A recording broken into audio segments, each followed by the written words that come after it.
몸에 안정감을 주는 무거운 이불이 좋았습니다. 무거운 이불이 생소하실 수 있는데 무게감 있는 이불로 몸을 눌러주면 이상하게도 안정감이 생기게 됩니다. 피부에 가해지는 지속적인 압력은 마사지나 포옹과 같은 효과를 만들어냅니다. 몸에 좋은 음식을 추천해달라고 하는 사람들에게 의사들이 하는 명언이 있습니다. 좋은 것을 먹으려는 것보다 해로운 것을 안 먹는 것이 몸에 더 좋습니다. 잠자는 것 역시도 좋은 것을 하는 것보다 잠을 방해하는 것을 안 하는 것이 더 효과가 좋습니다. 우리 몸은 교감신경과 부교감신경으로 이루어져 있습니다. 그중 교감신경은 몸을 긴장시키는 일을 담당하기 때문에 잠자는데 방해를 합니다. 반대로 부교감신경은 몸을 이완시켜 주어 깊은 잠을 잘 수 있게 해주죠. 그래서 먼저 해볼 것은 교감신경을 자극하는 음식과 행동을 피하는 것입니다. 교감신경을 자극하는 대표적인 음식은 카페인입니다. 그 중에서도 커피가 최고죠. 많은 분들이 커피는 잘 아시고 절제하는데 다른 음식에 들어간 카페인은 모르시고 그냥 드시더라고요. 카페인을 줄일 때는 단순히 커피만 피하는 것이 아니라 홍차, 다크초콜릿, 커피 우유 등 카페인이 포함된 식음료를 모두 피해야 합니다. 다음은 방심할 수 있는 고카페인 음식들입니다. 이해하기 쉽게 커피 믹스를 기준으로 비교해서 알려드릴게요.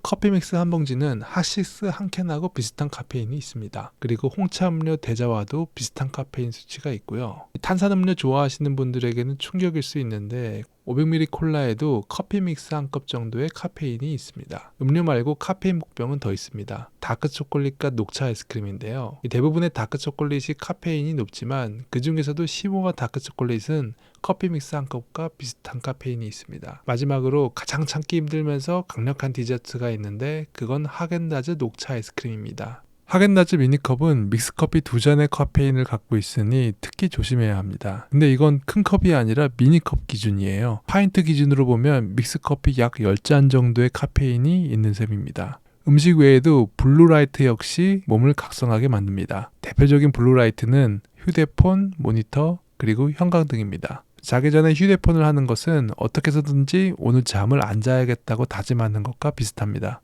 이렇게까지만 말씀드리면 그걸 모르는 사람이 어딨냐고 하시는 분이 있을 수도 있어요. 한편으로는 이런 마음도 드시겠죠. 몰라서 하나냐? 참기 힘드니까 못하는 거지. 하루 종일 고생하고 유일하게 자기 전에 휴대폰 보는 것이 낙인데 그걸 어떻게 참냐? 맞습니다.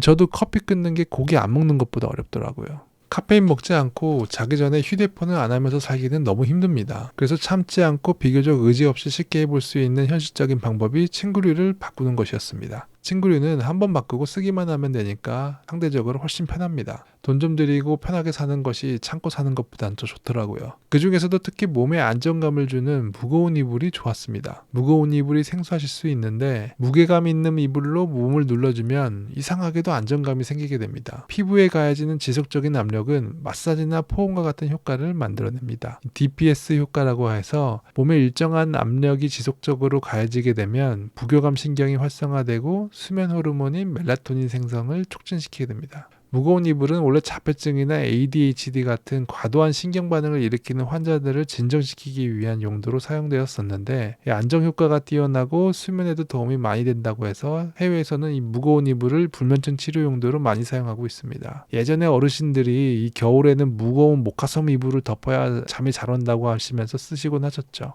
해외에서는 무거운 이불이 유명하고 이 불면증 치료에도 많이 사용되고 있는데 국내에서는 아직 사람들이 그 효과에 대해서 잘 모르는 분들이 많더라고요. 제가 불안감으로 예민해져서 고생을 해보니까 작은 것 하나라도 도움이 될 수 있는 것을 발견하면 너무 기쁘더라고요. 저처럼 불안장애나 ADHD와 같은 어려움으로 예민한 분들에게는 무거운 이불이 분명 도움이 될 거라고 생각합니다. 관심 있는 분들은 한번 알아보는 것도 좋을 것 같네요. 댓글 상단에 링크는 걸어두도록 하겠습니다.